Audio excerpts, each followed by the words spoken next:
Hey everyone, and welcome back to another episode of the On the Map Challenge on Alma, Missouri. We are starting this one off by fluffing this hay that we cut yesterday. It's had a little bit of time to dry, so we're going to flip it over and let it dry the rest of today and hopefully get it up by this afternoon. We're working on a very tight schedule because we've got some rain coming in tomorrow, or at least that's what they're calling for, so I don't want this hay sitting out while it's pouring rain, so we're going to try and get it up today. But that's not exactly the main focus for today. Yeah, we will be baling hay, but we got a lot of field work to do, mainly involving our crops that we just planted, because planting is now done. We've got to get the sprayer out and start applying some fertilizer. We've got to put pre-emerge out on our corn, spray a little bit of fertilizer on our wheat ground, and well, I think that's just about it, but there's a lot more than meets the eye. We got to do a lot of spraying. So I should be joined by Todd or Dalton, maybe even both of them.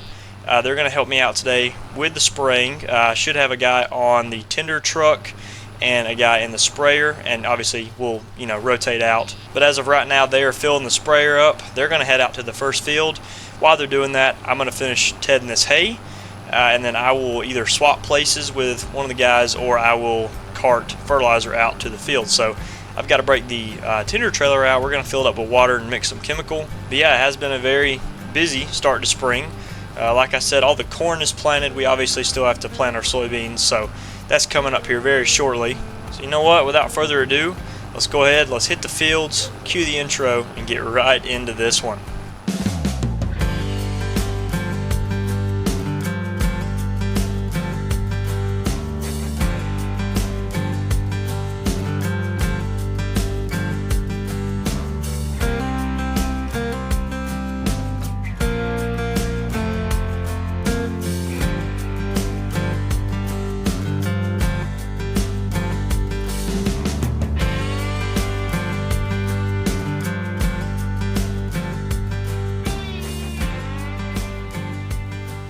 Alright, well, I had to stop working to get some diesel. I didn't realize the tractor was that low. But we got the first little pasture wrapped up, the one right here beside the new bin we put up. It's only like an acre and a half, 2 acres, so that's all finished. And the yard is a total disaster right now. There is so much equipment laying out.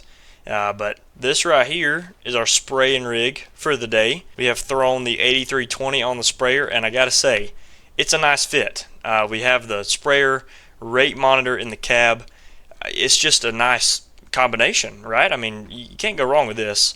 And the reason we've got that tractor on the sprayer is because we've got the 8300 still hooked up to the planter. So we basically just got finished planting corn, and we just threw the whole setup in here. So we're going to leave it hooked up because we're going to head right back out tomorrow. Tomorrow's first day of May. But yeah, we powered through planting all the corn. We spent a good few hours out in the field. I did most of the work. I know Todd and Dalton both swapped places with me. We do a lot of that just to keep it from being so monotonous. And they would like to run the planter when there's nothing else going on. So we did that. We got, how many was, I think there was like 6 fields planted. So we've got about 2, maybe 300 acres of corn this year, which is looking really good. I'm not going to complain about that at all. And then the other 200-300 are wheat and soybeans. And just about everything else is just put up in the shed other than way out here. Like I said in the intro, we're going to be swapping places with Todd and Dalton. I think Todd is going to get here in just a second. He's going to head out to the field with a sprayer, so because once I get done tedding the fields, I'm going to run out in my truck and I'm going to be there in case he needs a refill, because this sprayer really does like to spray a bunch of fertilizer. Then after I get him filled up and he gets a few fields done, I'm going to come back. We're going to hop in the tractor and start raking. Probably going to rake with the Magnum again today. And we've got it out here because we just finished washing it. I think I said I was going to in the last episode. And then we're already going and putting it back to work. But yeah, I'm a little bit sad that we're selling this tractor off now we got it out here looking so good. So we're going to use it for one last job before we sell it off. I hope the buyers are not going to be too mad at that. And then I think we're also going to put the 4250 on the baler to give that a run for its money. So we got a lot of moving parts in today's episode, more than I kind of realized. So yeah, first things first, we're going to hop back in the Ford and we're going to get that last pasture tedded. Then we will obviously follow Todd to the field in the sprayer, and we may just leave the tender trailer at the field for a little while and then come back here. I'm not real sure what he wants us to do. But yeah, right there is the first field, got it all done. we're going to head down the dirt strip and ted this little 3-4 acre pasture. I feel like it's been a little while since we fluffed hay.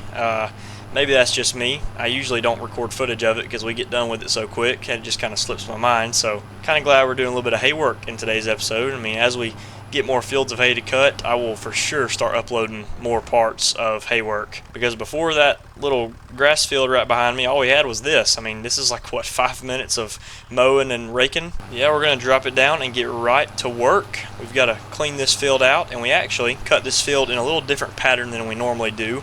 I typically go just around the field in a circle, but this time we cut a few headlands out and then we went up and down the field, which, gotta say, if I do this again, I really need to cut 1 or 2 more headland passes out, because I was having a little bit of trouble turning around. If you watch the time lapse in the last episode, it wasn't pretty. So yeah, we made sure to get up close and personal to the tree line, get as much of this field off right here that we could, because we do need the hay this year now that we're feeding a little more. We almost ran out from this winter, so we're gonna need every bit we can get. So Todd should be getting to the farm any minute now to head to the field with the sprayer.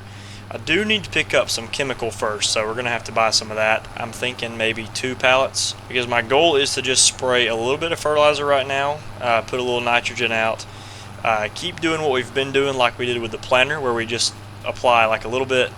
Hopefully this will be the second application, which should be everything for the corn, but for the wheat we never put fertilizer out when we drilled it, so we're going to have to spray again later into the year, which, and that's alright because it doesn't get as tall as corn does. So, and we actually may just put a little bit less than I want for corn and we spray a 3rd time, right? So we get a little bit done when we planted, right? We put a little fertilizer out, then we'll come in today and spray just a teeny bit, and then we'll come back a 3rd time and spray the rest of it, get it perfect, which I think is how you do it. I'm not totally sure. I just know you spray at least twice, or I'm pretty sure that's how precision farming wants you to do it. I'm not totally sure. I know in real life you typically spray twice or 3 times even, but I'm pretty sure the majority of that is like fungicide, herbicide, so it's not all just fertilizer. But we got the 2 headlands fluffed out. Now we're going to spin around and get these rows busted out of here. This tedder may be small, but it certainly gets the job done, because we can run 10 miles an hour with this. It does a pretty dang good job. But as far as this morning goes, I woke up and hopped in the Ford tractor. We gave a bale to the feedlot. They ate that up pretty quickly. It had been a minute since I dropped some food in there, so the trough was getting a little low, but gave them a bale. I probably could put another one in there by now. And also some bedding. We cut a bale open, put some straw out. The pasture will be needing a bale later in the afternoon probably. It's getting a little low, so we will do that. But then after that I was already in the tractor. I just stayed in the tractor, and we hooked this up and kind of waited around for the dew to leave a little bit. It was a tiny bit wet. And then after that it was go time. We've been out here ever since. But like I said, this field took no time at all. We really don't spend much time working with hay right now, but like I said, we are already done. Yeah, this field does not take long at all, no matter what you're doing in it. And the high for today is looking like it's going to be a little under 60 degrees, which, if I'm not wrong, I think that's a little bit cooler than it was yesterday. The high has gone down a little bit. Maybe that's because the rain coming in. There's like a cold front again maybe, but I don't know if it's the most perfect conditions for making hay, especially with the rain coming in tomorrow, but it is for sure working. It's sunny and it's drying the hay out, so we're going to leave that for now. I hope it's not filled with moisture by the time we get out here and bale it. Wouldn't want the baler catching on fire. That is less than ideal, so we're going to put that up inside the hay shed. We've just been putting the rake and tedder in there because we don't really have a lot of room to put it anywhere else. Or, well, that's not entirely true. I'm sure there's a spot on the farm we could put it, but for right now it just kind of fits in these parts of the barn, so we stick them in here. But they won't be in here for too long. We're gonna have to move them out when we load hay in here. So alright, so now on to the next task, which should be getting the tender trailer out of the shop, or the bay door inside the shed over here. Either one, whatever you want to call it. You know, that's something I do a lot. I typically call either one of these a shop. This is our workshop, and this is a cold storage machine hall. I don't really know why I do that, but yeah, they're all a shop to me, technically, so we'll head over here and pull it out. We might need to move the Kawasaki mule and the lawnmower. They should be right in the way. And we will start mixing some chemical as soon as we get it hooked up. And yeah, sure enough, they are in the way. So let's move these as well. Which, tell you what, we could just move them over a tad bit instead of pulling them out. We'll just put them over here where the sprayer normally goes. Something about like that should do just fine for the time being. No sense in leaving them out and then having to put them back in later, which I guess we're going to have to move them anyway whenever we put the sprayer up, so oh well. Gonna have to move them whatever we do. Alright, so we'll go ahead and hook up to the tender trailer. One thing that I am absolutely excited to test out is just how easily this truck can pull the trailer, because whenever I had the Ford truck, I could tell it pulled it easy, but, well, I don't know if easy is a good word, but you know, it could obviously tell that there was some weight behind the truck, right? Like, it didn't pull it smoothly, but it wasn't horrible either, if you kind of get what I'm saying. It didn't struggle, but it didn't pull it like there was nothing behind it, right? So we got a brand new truck, a whole lot bigger, a whole lot more torque and power, so this thing should be an absolute joke for this truck, but we're going to fill it up with water, you know, see how it's going to handle it. And obviously this truck is a Chevy, the other one was a Ford, so that should just be a clear sign right there that this is going to pull it easier. Alright, and now we will go ahead and pick up some chemical, and this stuff is stupid expensive, and we'll go with the typical barrel of fertilizer, and we'll pick up 2 of them, which as you can see is $6,400. So yeah, this stuff does not get any cheaper, and because I'm using store deliveries, it's even going to take a little fee off. I just don't really want to go pick it up, so we'll go ahead and pick this up. Alright, so a little bit of a change of plan here. Looks like I'm going to be running the sprayer first thing. Todd is going to the hardware store to pick some stuff up, and he said he's going to be a little bit. I'm not even really sure what the heck he's doing. He's always got these excuses, so looks like I'm going to be the one in the driver's seat, which I can't complain. So yeah, we got some fertilizer right here. Turns out we actually had another barrel of it in the shop. I was looking around in here just to make sure we didn't have any. I thought it was herbicide, because we've had a barrel of herbicide back here, but we actually had 2. Or well, I thought we had 2, and one of them was fertilizer, a totally full pallet. So we're going to use this one, and then the 2 that I just bought should be plenty enough to get us through for right now anyway. So I will open the map here, and we will take a look at just what we're working with. Obviously, the fields that are yellow-ish have been either planted or had some fertilizer sprayed on them. Now, I think one of these fields of wheat I did put some fertilizer on. Yeah, it was field 32. I did that off camera because we had a little bit of fertilizer left in the sprayer. So I hit field 32 a single time, and as you can see, it is it's decent, right? We could be a little better. We won't up here in the 200 area. Right now it's in 120, 100. So we need to get the kilograms per hectare. That should say acre, but pounds per acre, whatever. This should obviously be like, what, maybe 90, 100 pounds per acre. We need that to be a little bit higher than what it is right now. So all these fields have been planted with corn, which I'll jump over to this tab and you can see corn in all these fields. We got it all done. And then the only fields that don't have crop in them are these 2 up here, which are obviously going in soybeans. So we'll hit that eventually. Yeah, that's enough looking at maps. Let's just get right to work. We had about 20% in the sprayer left over, and obviously I've got 2% now, so we didn't use every bit of it. We've got a tiny bit in, but what I would really like to see is we fill both the barrels up in the sprayer, and then we don't use it all. We keep a lot of this fertilizer in the sprayer, and we can go on to the next field without having to constantly refill, because that is what costs so much money. So that'll do it though. 91% is good enough to me. We'll hit the road. I guess we'll drive all the way back to the farm if we run out, but I don't think that is going to happen anytime soon. So we'll head all the way down the dirt road first thing and hit field number 5. And then we'll drive all the way through town and hit 25 and 26, and we should be done with that for now.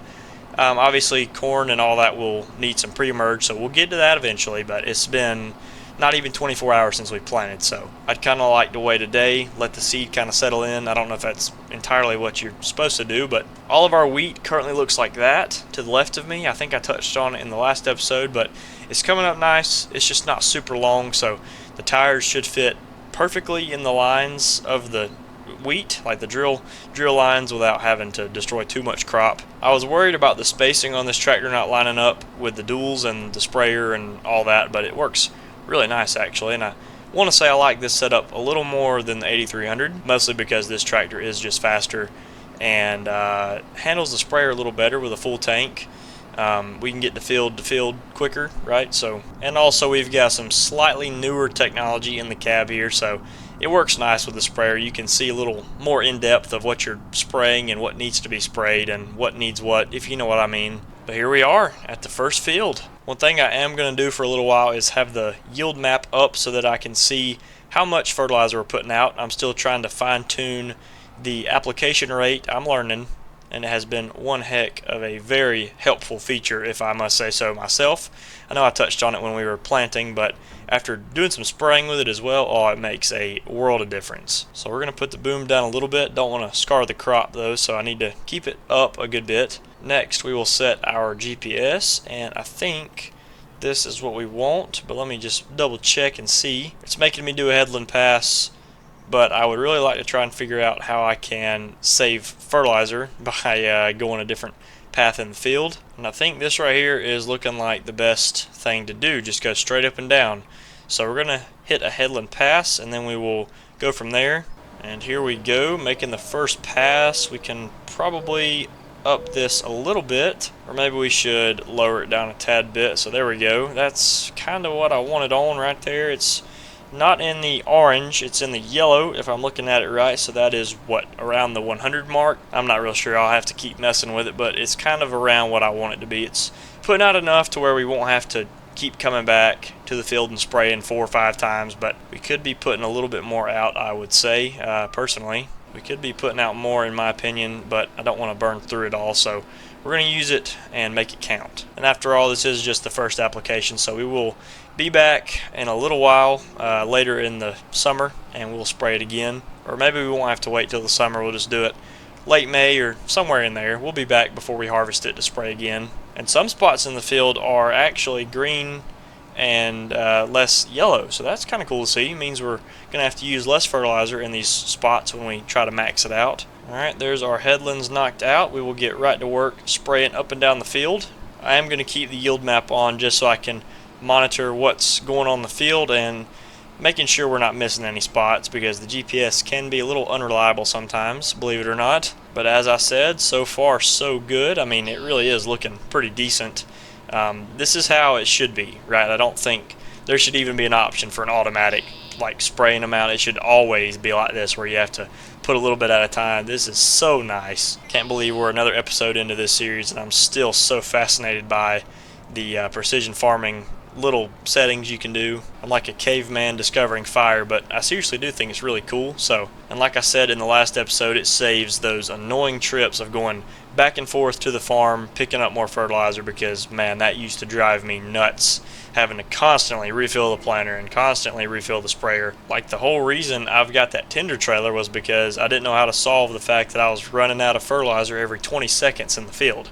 So I would just fill that thing up and leave it parked on the side and pray I could get through an entire field with what was in the tank and what was in the transfer tank or the tender. So yeah, this right here, this is very nice in my opinion. But check this out, we've got a field done already. I just need to clean up this little bit I missed right here, and we'll be out of here. And yeah, something about like that. And check it out, we only used, let's see here, quick math, what's the number? 12%. We only used 12% of the fertilizer. I got that a lot quicker than I thought I would. You guys know I'm not good with numbers when I'm multitasking, so that was in like a second and a half. That's got to be a new record for me. But on that note, we will head out of here and hit the next field. I guess I can close the yield monitor while we're not actually spraying. And I also decided to paint a little field approach in right here. I don't know why there was not one to this field.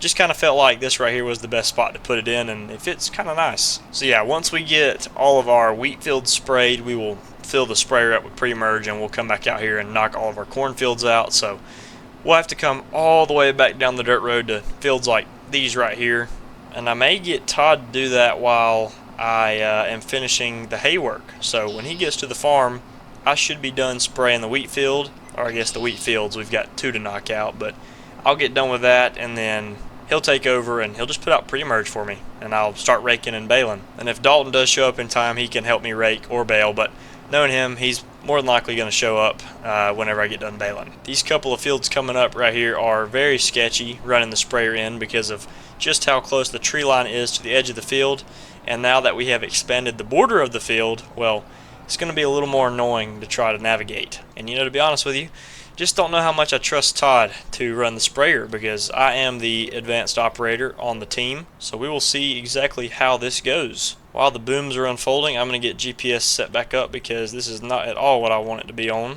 But I'm thinking we're just going to go back down the field like we did in the last one, just straight up and down, and we'll tidy up the little spots we miss. We will fix the boom height, make sure everything is working, as well as open the yield map so I can see what's going on. It's looking like a lot of the field is going to be like a yellowish color down in here, because there's a lot of, what is this, sandy loam or silty clay. It's one of the two, so we're going to have to come back and put a little bit more on this field than the previous, which I guess that's okay. But I think what I'm going to do is finish these fields up, like spraying the wheat, and then I will leave the tractor for whoever comes to the farm first, whether it's Todd or Dalton. I think Dalton's probably going to make it before Todd does, but I'll finish up spraying the wheat, and then whoever gets here in time, they can take over and put pre-merge out on the corn. And then that'll leave me enough time to get started raking and baling the hay, which I should get up and get finished before, I don't know, maybe about 4 o'clock. I think I'll have all of it done. And if Todd ever does show up to the farm on time, then he can help me rake or bale while Dalton is out in the field spraying. So doing a lot of multitasking today, but knowing how Todd is, we more than likely won't see him for a little while. So it's just going to be me and Dalton for today. And something that I noticed just recently, actually, when I was planting, ever since I expanded the field border, the GPS has been a little more, I guess, manageable in these fields. And what I mean by that is around like curves and stuff. Some of the curves in the field can be very awkward, and GPS just does not want to send you through that curve. It'll stop you kind of early and make you path find the rest of it. Like you have to manually drive and select the next course part you want to be on, which is just very weird to me. But ever since we've rounded some of the curves off and tidied the field up a little bit, those awkward curves just kind of follow through with GPS now. Like it won't stop.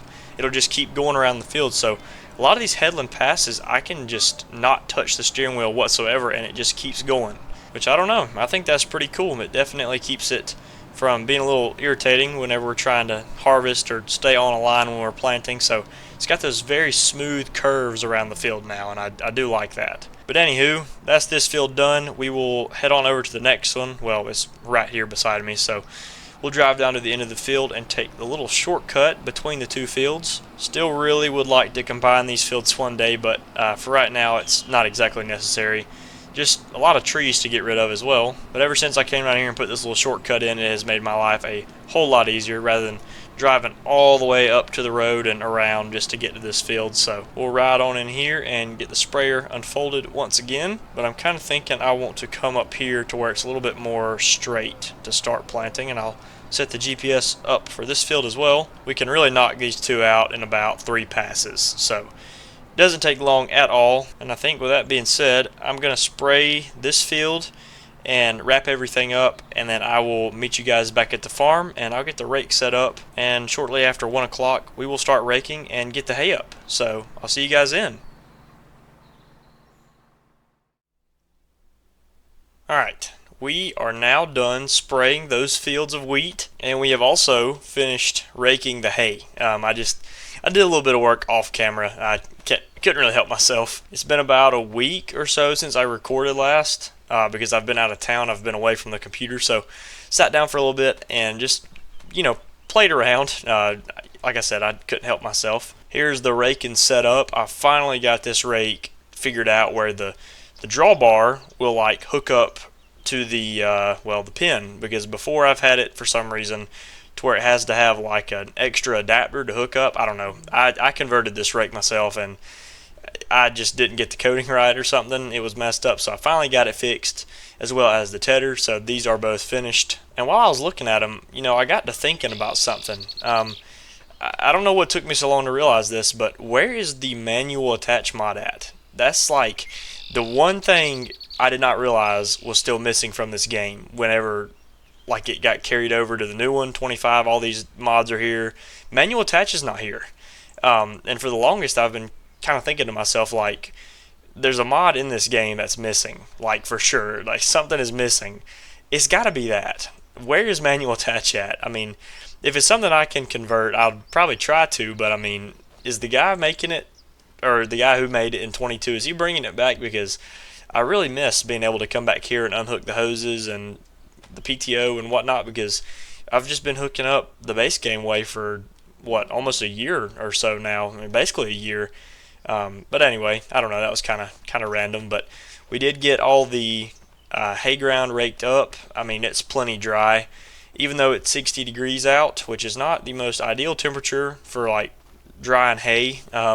Should be a little warmer outside, is what I mean. It's very humid, so it dried it out pretty quickly. And the longer I was in that Ford tractor, the more I really wish I would have switched it over to the Magnum with the rake, because it was so dusty. And every time I'd come to a stop in the tractor, all that dust would come all through the cab and all over my neck and my back and everything. So yeah, not ideal, but it works. It works pretty good, actually. So yeah, anywho, now on to what we've got to do next, which is bale the stuff. We got the baler hooked up to the 4250 already, so we're going to head on this way and head on down to the field and get started. And also, Todd did drop by the farm and he picked up the 8320, the spraying rig. He's at a field of corn down the dirt road. I think he's spraying pre-emerge. I believe that's what we wanted him to do. So yeah, then we've got my truck over here. If he gets low, we'll take him a load of liquid chemical, and then we'll come back and finish baling. So, but for right now, we're just going to get started. Really excited to see how this tractor is going to do with the baler now that we've got the stance out a little wider, and I mean, it already looks so much better with this tractor. One thing that was really bugging me was the duals were hitting the rake wheels on the baler. That was not ideal at all whenever we used to run duals on this tractor when we'd bale hay. So this right here should be a totally different ball game, and so far it's looking that way. And I mean, if you look out there, there is a good bit of hay on the ground. I mean, it made some pretty nice and big swaths. We just don't get as much hay out of this right here because it's not, you know, plowed ground. It's just like paintable grass that we cut. It doesn't have any fertilizer to it or anything, which actually brings me to my next point. Somebody in my comments told me that I should plow this part up right here that I've been cutting for hay and, you know, drill it in grass like I did that other field down the dirt road. And to be honest with you, that's not a bad idea, because this coming winter, whenever we buy our fields, because I'm still trying to be true to myself and only pick up land this winter, right? No equipment. I really still want to do that. A piece of land that I'm about 90% sure I'm going to be picking up is this field right here to the left of me. It's just such a nice field to turn down. I mean, it really is. And if I already have all this plowed up, then we can just connect the field borders a little bit, if that makes sense. I don't know. Just something I thought about doing, because I want to, you know, combine this field out a little bit bigger anyway, or at least make the border a little bigger, because we got all this extra land right here and I want to plow it up and combine it with this field, make it a little bigger, kind of like how it was in Farm Sim 22. I want to do that again with this field because it kind of shrank a little bit in the new game. At least I think it did, or actually it for sure did over in this area where I'm at right now. This is all field, and it's not in the new version of this map, so I'm not really sure why that is, but that's something I want to do for sure. But anywho, I just figured that'd be a pretty good idea and something worth mentioning, because I don't know, you fertilize this and you get more rolls of hay off of it, and I mean, we need every bit of it. So just begs the question, is it worth it to spend all that money on fertilizer and seed for the amount of hay we get out of this field instead of just picking up another field of hay entirely? So I don't know. I think for this year I'm just going to keep cutting it like it is and worry about it the next year or whatever. But if what I'm talking about is true, we will pick up this field in front of me right here and combine it with all this area right here, and we won't be able to cut hay off of this anymore. But so far we got about 5 bales of hay. I forgot to reset my bale counter, but I just can turn around and count them. We got 5 so far, which is really not that bad for 2 passes around the field. This part of the field down here is kind of awkward because it's all on like a grade or like a slope.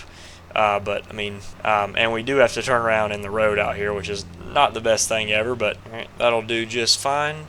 Now we can come back to where we left off. I think we get about 8 bales out of this field, I think. I don't want to say that for sure, but the way everything has been going right now, looks like we may get a little more than that. I don't know why, but the yield seems to be a little better this year, unless I'm just losing my mind. We almost got the headlands done. We got one more pass around the field, and then we can start going up and down. And also, while I'm just right here and thinking about it, what is the deal with the net wrap on these bales?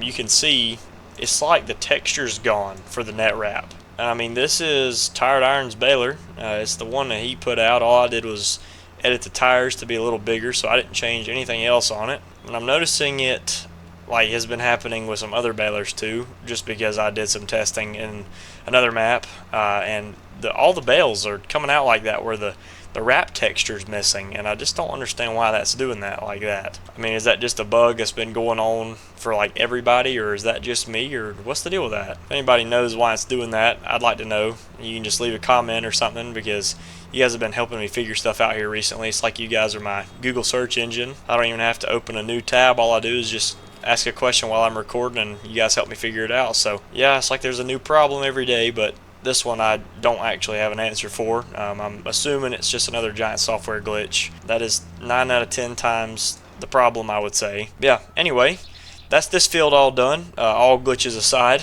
Alright, so the same thing with this field. We'll just go ahead and get started. Oh man, I can tell the yield in this field is already a good bit better. There's a bale already we have just gotten into here. I never actually counted how many bales we got out of that last one, so I'm going to have to ride by and recount, but the yield on this field is, I think it's down from what it needs to be at, so we won't get as many bales as we normally do, but we'll still end up with a good bit either way. So that's what I'm hoping for. I hope for about 7 or 8. There's a second one already. We are not even done with an entire pass around the field. Alright, there's bale number 4, and look at what has just happened to my bales. The net wrap is fixed. I could not tell you why it's starting to put the net wrap texture on there.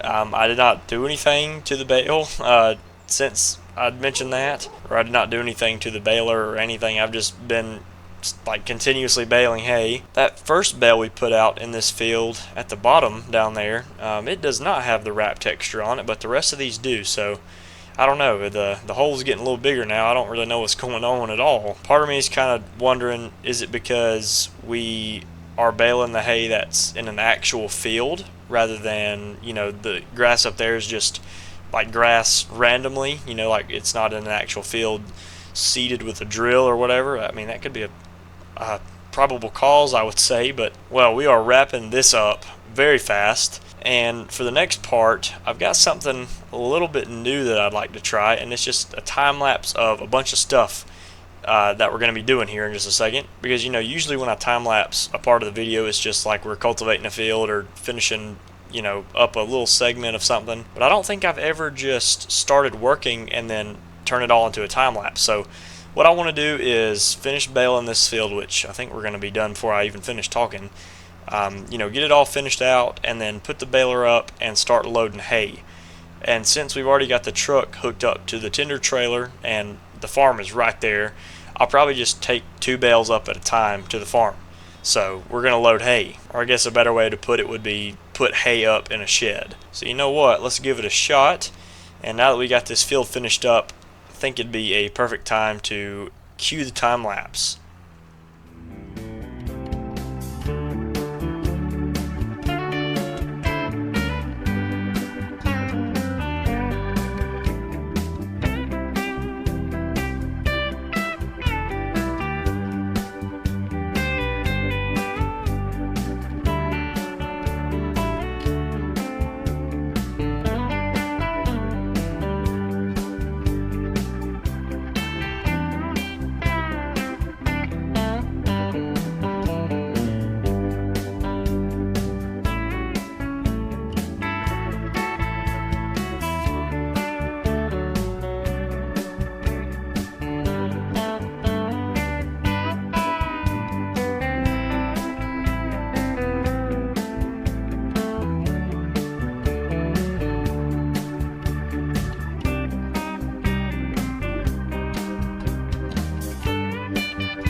Okay, well, we got all the bales stacked up, and they're all in the barn in here. But that was definitely not my best stacking job. I'm real sorry if that gave you guys a headache from the time lapse. It's probably going to give me one when I edit it. But yeah, I had to take an extra like 30 minutes off camera to stack them right because for whatever reason, when I was recording, I did not have them in a stack of 3 like this. I had them just on the bottom row. I was just trying to get them all in here in a hurry. But that's a job well done, even though it wasn't the best looking, work. It's still finished, so I'm going to count it. But yeah, we're going to switch gears once again. We're going to take some chemical down to Todd.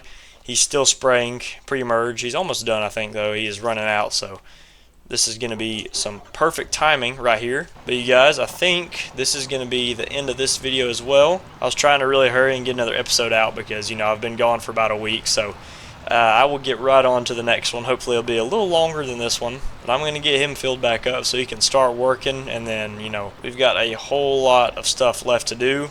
Springtime seems like it never ends when you start working. We've got to plant our soybeans and then get the soybeans from last year sold. There's just a lot of stuff we got to do. But as we inch closer into summer, we're going to be picking up some new equipment, starting wheat harvest, all that fun stuff. So yeah, that's all coming soon. I want to thank you all for watching. I hope you all enjoyed, and I hope to see you all in the next one. I'm going to get this sprayer loaded, so catch you guys in the next one.